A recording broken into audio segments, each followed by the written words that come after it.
Assalamualaikum warahmatullahi wabarakatuh. Waalaikumsalam warahmatullahi wabarakatuh. Balik lagi di Jeritan sama gue Elda Dan tentunya gue Putri with the double gang guys.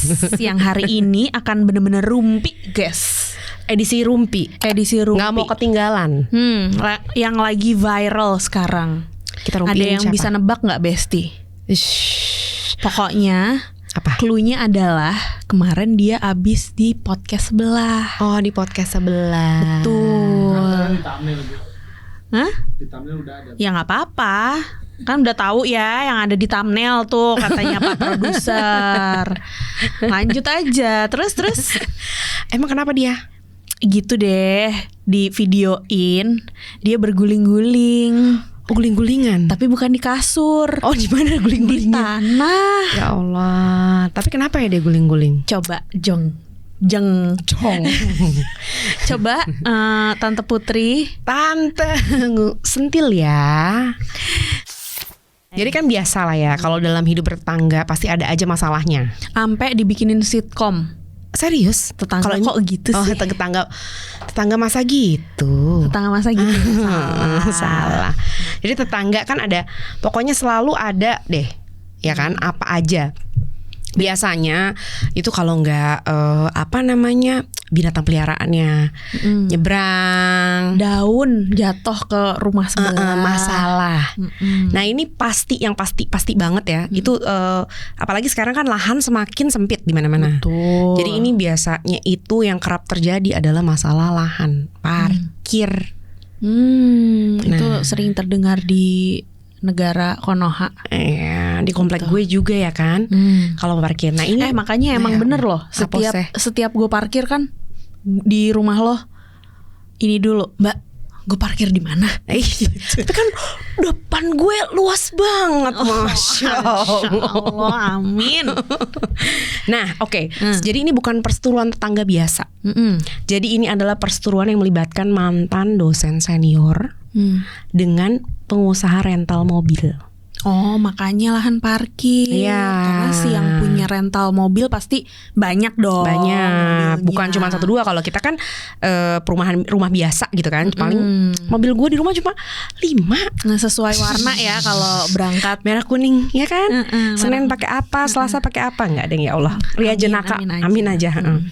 Jadi itu konfliknya seharusnya hanya masalah pagar ya kan dan parkir, tiba-tiba jadi merembet kemana-mana. Sampai berujung, tahu nggak gongnya? Apa tuh? Jadi si dosennya itu harus mengundurkan diri dari jabatan akademis. Karena dianggap mempermalukan atau gimana? Jadi gini ceritanya. Oke. Kita simak baik-baik ya, Besti. Kisah ini terjadi di sebuah komplek perumahan di daerah Malang, Jawa Timur. Kiai Haji Muhammad Imam Muslimin atau lebih dikenal dengan Yai Imim dan berkonflik dengan Ibu Sahara. Ibu Sahara itu pemilik rental di sebelahnya. Jadi awalnya itu sengketanya berawal dengan masalah yang sangat sensitif, yaitu tanah wakaf yang didedikasikan untuk jalanan umum. Tapi dituding telah disalahgunakan atau dicaplok oleh pihak-pihak tertentu, pihak lain. Jadi sebenarnya apa sih yang membuat kasus ini benar-benar viral dan menarik perhatian banyak orang? Karena nih lucunya, jadi serang-serangan kan. Jadi si pihak Ibu Sahara itu ngeluarin video hingga menggiring opini, menggiring orang-orang yang melihat itu membela Ibu Sahara. Tapi ternyata setelah diluruskan, baru deh keungkap yang lain-lainnya gitu loh, bahwa ya begitu deh gitu. Ya pasti kan dalam semua masalah ada dua sisi mata koin ya, dan pasti ada pro dan ada kontra. Pokoknya disclaimer, di sini kita nggak memihak siapa-siapa ya pastinya gitu. Kita cuma nyeritain, kita netral dari dua POV gitu kalau bisa. Jadi bukan intriknya, tapi aksi-aksi dramatis yang ketangkap kamera. Oh, sinetron ya. Iya, yang bikin akhirnya semua orang jadi kayak, ya sebenarnya ini kita di satu sisi ya terhibur. Bener. Cuma ini sudah sampai ke bikin geger sampai ke instansi pemerintahan. Ya karena dengan si dosennya disuruh mengundurkan diri aja kan itu berarti something gitu. Dan kan. mereka kan mau disuruh pindah. Benar. Mereka diusir dari rumahnya. Video pertengkaran mereka itu yang ada di TokTok, ada di mana-mana. Itu tuh bener-bener sampai ada ya itu tadi pertama kan guling-guling Di tanah. ya, terus udah gitu lagi nyiram-nyiram tanaman. Segala ada adegan saling mengejek, terus ada penggerebekan, tiba-tiba bapaknya lagi tenang-tenang nonton, ternyata Kamu nonton gini ya? jadi dia lagi kayak posenya kayak dugong, sehingga dipegang panggil-panggil dugong dia Oh serius? sama si Ibu Sahara. Akhirnya makanya orang akhirnya mulai berpihak ke Yai Imim. Jadi Karena ini ketahuan- Mister Dugong dong. Oke. Nah terus jadi siapa yang benar dan salah dalam pusaran konflik antara klaim tanah wakaf dan dugaan fitnah ini? Mari kita bedah sama-sama. Oke. Jadi kasusnya ini masih berlanjut ya guys ya. Kita sekarang harus tahu dulu pihak-pihak yang terlibat itu siapa aja sih sebenarnya. Karena banyak pihak yang terlibat. Terutama nomor 1 adalah Kiai Haji Muhammad Imam Muslimin, yaitu Yai Imim. Dia tuh tokoh sentral. Oke. Di satu sisi ini Yai Imim tuh kan latar belakangnya adalah dosen senior yang sekarang sudah mengundurkan diri. Beliau adalah dosen di Fakultas Tarbiyah dan Ilmu Keguruan atau dengan disingkat FITK UIN Maulana Malik Ibrahim atau UIN Maliki Malang. Mantan ya sekarang ya, udah mantan. Selain sebagai akademisi, Yai Imim juga dikenal sebagai ulama atau kiai. Sering memberikan ceramah-ceramah. Yai itu mungkin dari kiai kali ya. Jadi disingkat. Kependekan. Nah posisi dalam konfliknya itu jadi dia gimana sih? Jadi sebenarnya Yai Imim dan istrinya Ibu Rosidah itu adalah pihak yang mengklaim tanah tersebut sebagai wakaf untuk dijadikan jalan umum. Oke. Dia menjadi pihak yang mengajukan keberatan keras terhadap penggunaan lahan tersebut oleh tetangganya. Untuk dijadikan lahan parkir tersebut. Iya, karena kan mobilnya tuh banyak banget. Sebenarnya kalau mundur ke belakang, jadi mereka berdua tuh sebenarnya tetangga yang biasa aja, akrab-akrab aja. Bahkan Yai Imim tuh sering membantu Ibu Sahara. Jadi misalnya kayak ada yang parkir di depan rumahnya, nanti dia bantuin tuh untuk mindahin atau ngasih kalau misalnya ada klien mau nyewa, itu dia bantuin gitu. Tapi akhirnya menjadi viral, akhirnya menjadi kusut yang menyebabkan Yai Imim dinonaktifkan dari jabatan dosennya dan memutuskan untuk mengundurkan diri agar bisa fokus menghadapi masalah sengketa yang dihadapi. Lalu yang kedua adalah Ibu Sahara. Di sisi yang berlawanan, Sahara itu dikenal sebagai pengusaha yang menjalankan bisnis rental mobil di sekitar area sengketa.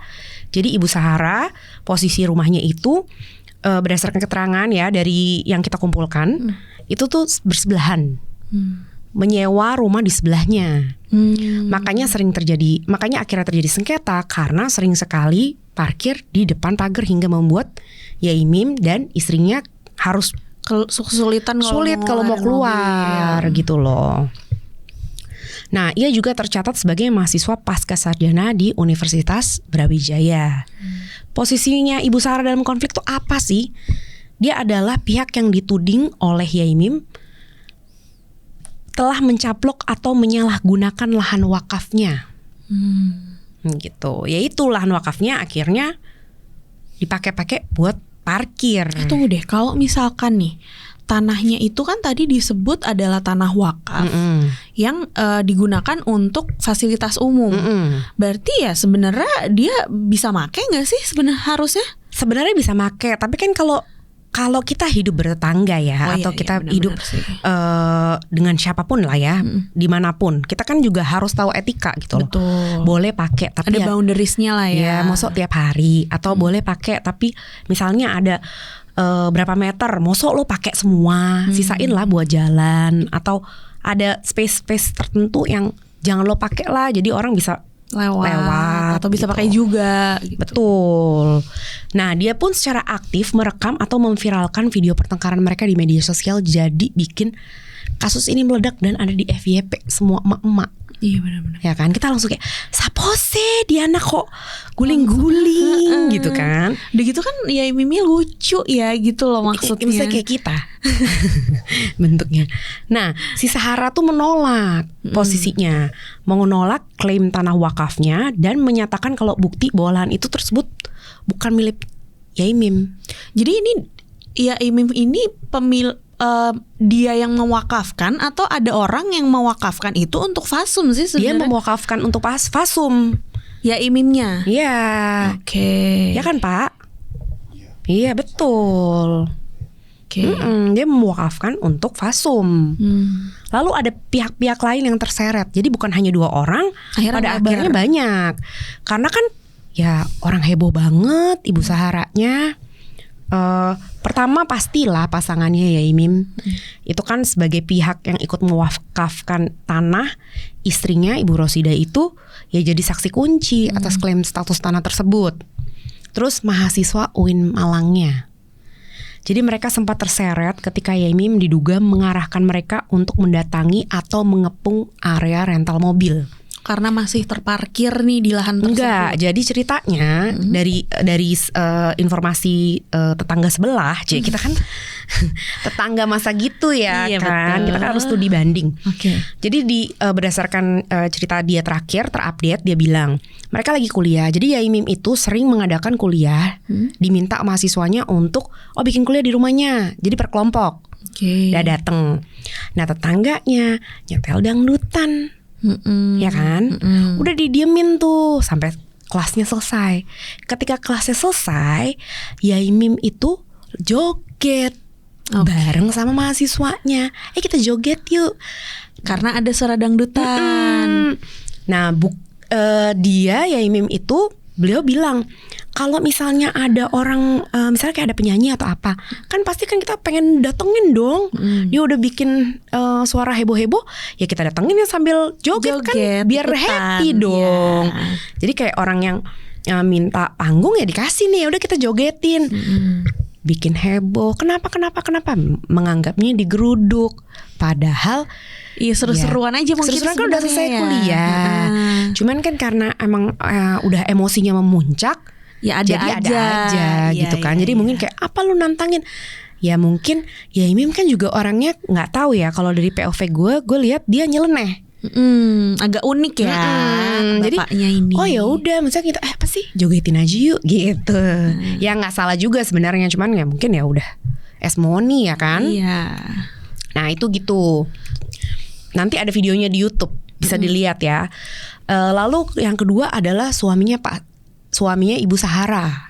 Suaminya Ibu Sahara, isu terbaru menyebut adanya dugaan peran suami Sahara yang disinyalir adalah ketua Ormas sebagai dalang di balik konflik dan narasi yang dibangun oleh Sahara. Ini konspirasyong ya kayaknya. Konspirasyongnya Bukan gitu. jeritan kalau tidak ada konspirasi. Jadi di apa namanya, di yang lucu-lucuan gini, kayaknya lucu-lucuan, ternyata ada terselip juga konspirasi. Pasti ya kan. Yang keempat adalah institusi pendidikannya tentunya. Kan UIN Malang juga harus menonaktifkan Yaimim karena konflik yang viral untuk menjaga reputasinya. Sementara itu Universitas Brawijaya juga terseret setelah Yaimim mendesak rektor UB untuk memecat Sahara sebagai mahasiswanya. Oke, baik. Gitu. Ini benar-benar literally dari kecil jadi besar banget. Jadi sepele. Dari sepele jadi menyebar kemana-mana banget ya. Sebenarnya awal viralnya gimana sih? Gimana tuh? Gimana? Gitu. Jadi bermula di sebuah komplek perumahan kan.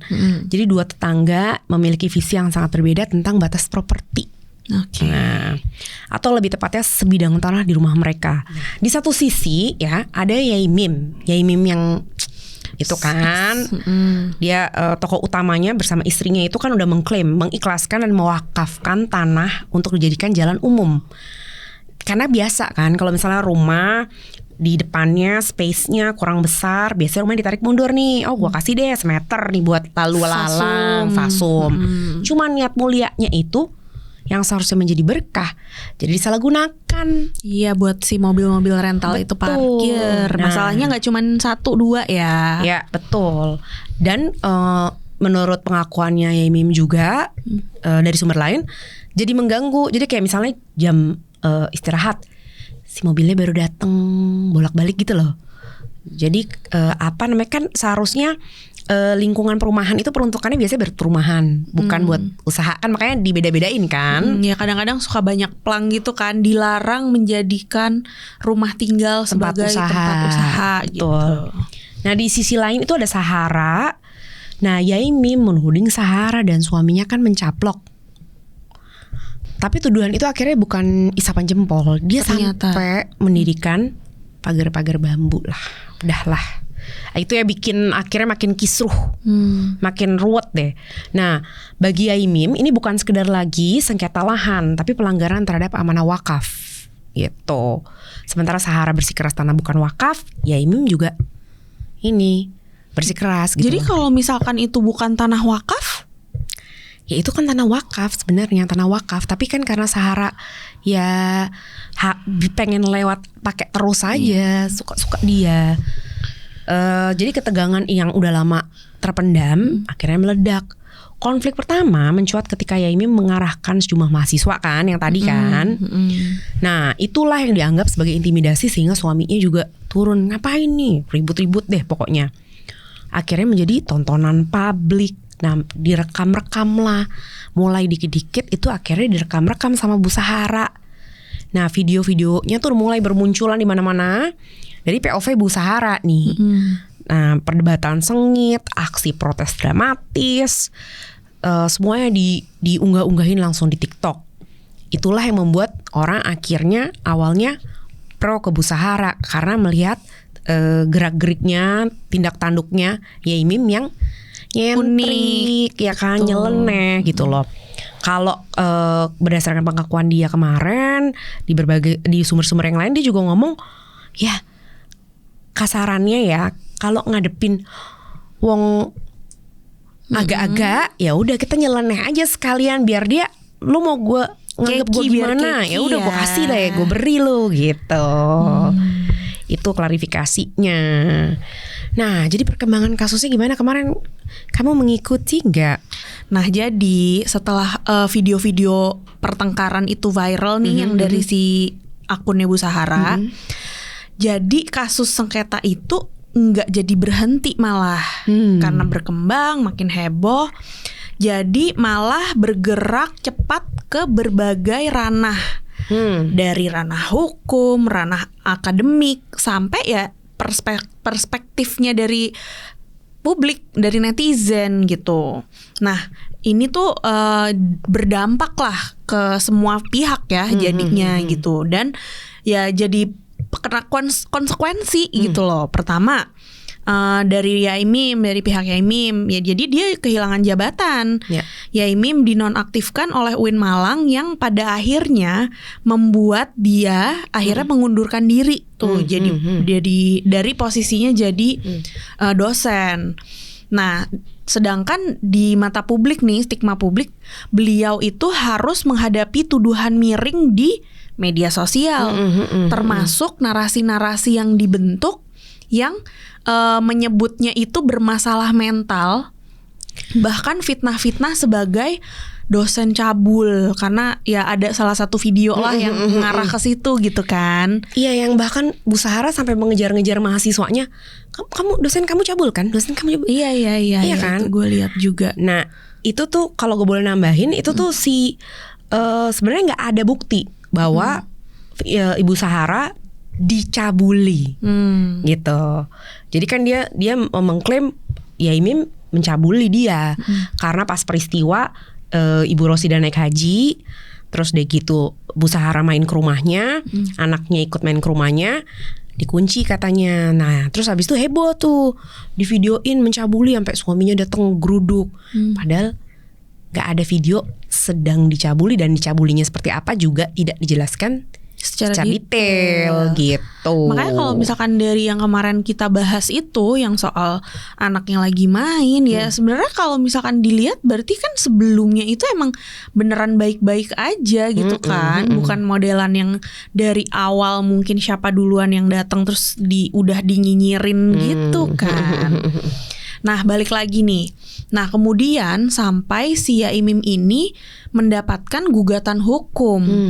Yai Mim ini dilaporin sama Ibu Sahara tuh ke polisi terkait pelanggaran UU ITE dan pencemaran nama baik atas konten video yang diunggah. Nah cuman kan bingung dong ya, kalau gue pribadi jadi bingung kan, yang banyak nge-up kan sebenarnya si Ibu Ibu Sahara gitu. Nah, tapi ya sebenarnya Bu Sahara pun juga terdampak gitu kan. Yang pertama juga si Bu Sahara ini terseret hukum juga jadinya. Karena Ibu Sahara ini dilaporkan sama pihaknya Yai Mim ke Polresta Malang Kota. Gitu. Nah, kemudian yang tadi udah sempet lo mention juga tuh Mbak, dia tuh dapat tekanan akademik juga.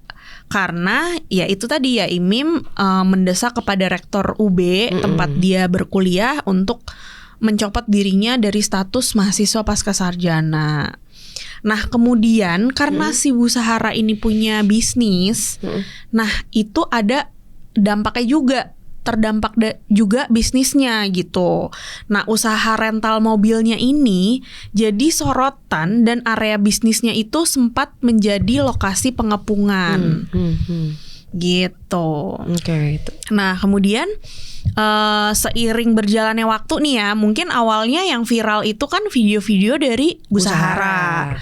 Makanya jadi sekarang yang awalnya netizen itu semuanya berpihak nih sama Bu Sahara, kemudian lucunya nih sekarang jadi kayak puter arah nih para netizen. Nah jadi ini tuh jadi termasuk salah satu aspek yang menarik dari kasus ini. Nah karena gimana opini masyarakat tuh bisa berubah dalam ya berapa hari sih baru viralnya benar, gitu kan. Benar. Nah salah satunya nih kayak gini. Misalkan nih awalnya netizen nih kan pro Bu Sahara ya. Dari yang ketika video pertama viral, publik tuh cenderung bersimpati jadinya ke Bu Sahara. Karena mungkin ya yang up pertama kan dari POV-nya Bu Sahara. Nah kemudian di fase selanjutnya, seiring berjalannya waktu, ketika Yai Mim mulai memberikan klarifikasi, terus muncul narasi-narasi tentang sengketa tanah wakaf tersebut dan dugaan manipulasi bukti, netizen berbalik arah tuh, jadi pada pro sama Yai Mim. Nah kemudian tuh ada yang fase awalnya nih, Yai Mim tuh dianggap sebagai pihak yang emosional, bermasalah mental, terus arogan. Kebayang soalnya langsung. Iya kan, lucu gitu loh dianya tuh, gemes sebenarnya kalau gue sih. Jadi ya yang tadinya dia dipikir emosional, bermasalah mental, terus udah gitu arogan karena dia hitungannya dia ngejabat lah di kampusnya itu kan. Nah cuman di fase selanjutnya nih, jadi publik itu mulai melihat Yai Mim itu sebagai korban. Nah tindakannya itu yang terlihat dramatis, kayak misalkan yang video dia guling-guling, itu dianggap sebagai bentuk dia tuh kayak udah, aduh gue tuh udah capek banget nih gitu loh. Frustasi seorang ulama yang menyebabkan seorang ulama yang memperjuangkan kalau misalkan ini tuh tanah wakaf harus dipergunakan sebaik-baiknya gitu loh. Ya, tapi kita kan belum tahu juga sebenarnya karena belum ada bukti soal si tanah wakaf itu ya sampai sekarang. Nah, ini kan emang yang kita rangkum di sini itu kan emang bener-bener seperjalanannya kasus ya, yang dimana memang ini kasus belum selesai gitu. Nah, kemudian pergeseran ini tuh mengubah Ibu Sahara dari sosok yang terlihat ya, yang terlihat sebagai korban intimidasi menjadi pihak yang ya diragukan kejujurannya. Nah sementara si Yai Mim ini dari sosok antagonis itu perlahan mulai dilihat sebagai sosok yang ya karena balik lagi dia selalu bilang kalau dia itu memperjuangkan amanah wakaf meskipun harus kehilangan karir akademiknya. Sorry. Tambahan. Jadi selain kehilangan karir akademik pun mereka tuh diminta untuk pergi. Betul, itu yang paling update ya. Yang updated adalah mereka diminta untuk meninggalkan rumahnya. Kompleksnya itu angkat kaki dari karena itu, mereka justru dianggap sebagai pihak yang mengganggu karena oversharing lah di WA group. Tapi kalau berdasarkan pengakuan dari Yai Mim, dari sumber yang lain itu beliau bilang bahwa ya sama RT-nya diblok. Gitu. Jadi ya nggak ada lain kecuali dia sharing di WA group gitu. Mereka diusir hingga membuat mereka akhirnya justru merasa nggak tenang gitu. Menurut pengakuan mereka, siang hari mereka di rumah tapi malam mereka tinggal di tempat lain gitu. Dan akhirnya mereka sudah menemukan musyawarah mufakat, udah menemukan kata sepakat bahwa rumahnya mau dijual. Gitu. Jadi nanti minta waktu sampai rumahnya terjual. Ya. Nah itu yang paling update ya dari ini sampai sekarang lah. Nah intinya tuh ya sebenarnya kasus dari Yaimim sama Ibu Sahara ini kan adalah cerminan kompleks gitu ya tentang gimana sengketa properti ketika bertemu dengan kekuatan media sosial. Bisa menyeret reputasi, terus bisa memicu perdebatan publik gitu loh. Nah, perkembangan saat ini menunjukkan bahwa konflik itu telah bergeser sepenuhnya ke ranah hukum. Dengan kedua belah pihak saling melapor ke kepolisian. Nah, hal ini tuh memastikan bahwa penyelesaian kasus itu tidak lagi berada di tangan para tetangga, melainkan di aparat penegak hukum yang berwenang. Nah, mengingat proses ini tuh masih dalam penyelidikan dan penentuan bukti-bukti hukum, status akhir dari sengketa tanah wakaf ini tuh belum dapat dipastikan. Semua mata tertuju pada proses hukum, apakah klaim tanah wakaf Yaimin ini terbukti secara legal atau pembelaan dari Ibu Sahara lah yang dikuatkan oleh bukti-bukti kepemilikan. Hanya keputusan pengadilan yang memberikan jawaban final dan mengakhiri drama persetujuan di Malang ini. Makanya lah kalau misalkan sama tetangga tuh yang sama-sama enak aja gitu ya. Susah sih. Kenapa tuh? Lo ada pengalaman pribadi? Banyak aja gitu. Boleh gitu. Enggak, maksudnya kalau hidup bertetangga ya kita kan dalam satu keluarga aja pasti kan beda-beda. Betul. Ya kan tetangga juga pasti beda-beda gitu. Banyak hal ya, banyak soal gitu kan. Tapi ya alangkah bijaknya kalau misalnya itu kalau udah menyangkut beberapa, akhirnya kita libatin aja yang paling memiliki wewenang di daerah tersebut gitu loh. Jadi RT-nya. Nah ini kalau nggak salah dari kasus ini pun tidak pernah didudukan bareng. Lah kan katanya dia Yaimim aja diblok kan sama Pak RT. Nggak pernah didudukin bareng. Jadi kan seharusnya ya orang sama-sama penghuni, apalagi beliau penghuni tetap di situ. Sementara statusnya Sahara adalah ngontrak. Gitu loh. Maksudnya jadi didudukin. Nah si RT yang memegang kunci gitu seharusnya untuk meluruskan. Tapi sebenarnya lucu ya, kenapa jadi yang angkat kaki itu yang pemilik resmi gitu loh, sedangkan dia sewa. Kalau gue sih kuat-kuatan. Enggak ya. Tolong ya, nggak boleh diikutin ya guys. Ya enggak, maksudnya ya udah hati-hati lah kalau di bertetangga ya kan. Terus jangan jangan pernah ini menggunakan video-video tiba-tiba viral-viralin ke media sosial tuh hati-hati juga. Karena kan media sosial, video-video yang kita bikin itu bisa jadi kayak pedang bermata dua. Sudah setajam silet enggak tuh. Iya kan.